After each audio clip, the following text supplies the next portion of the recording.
কোরবানির ঈদে পশুর চাহিদা মেটাতে সিলেটে দুধ উৎপাদনের পাশাপাশি ষাঁড় পালন শুরু করেছেন খামারিরা। এজন্য অবশ্য বাড়তি কোনো খরচ গুনতে হচ্ছে না তাদের, তাই লাভের আশা করছেন উদ্যোক্তারা।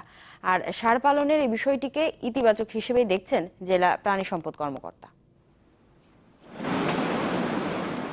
কোরবানির ঈদে ক্রেতাদের প্রথম পছন্দ থাকে দেশি গরু, আর সে চিন্তা থেকে সিলেটে গাভীর পাশাপাশি ষাঁড় পালন করছেন অনেকেই। খামারিরা বলছেন এজন্য বাড়তি খরচ করতে হচ্ছে না তাদের। একটি গাভী পরিচর্যায় যে অর্থ ব্যয় হয় তা দিয়েই পালন হচ্ছে ষাঁড়। তো এখানে দেখা যাচ্ছে আমার কোনো ভর্তুকিও দেওয়া লাগতেছে না, বরং আমি পাচ্ছি গাভী থেকে যে দুধটা পাচ্ছি তা বিক্রি করে যে প্রফিটটা আসতেছে এখান থেকে ষাঁড়কেও খাওয়ানো যাচ্ছে।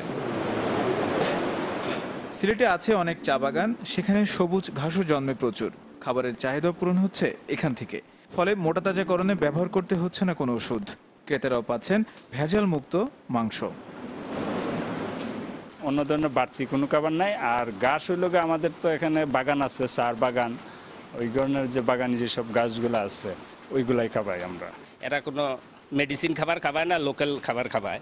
এই জন্য আমরা চেষ্টা করতে আছি যদি তাদের সাথে দাম দরে বনে তাহলে দু একটা গরু নিব। বিশেষজ্ঞরা বলছেন প্রাকৃতিক উপায়ে গরু মোটা তাজাকরণে এগিয়ে আসছে অনেক তরুণ।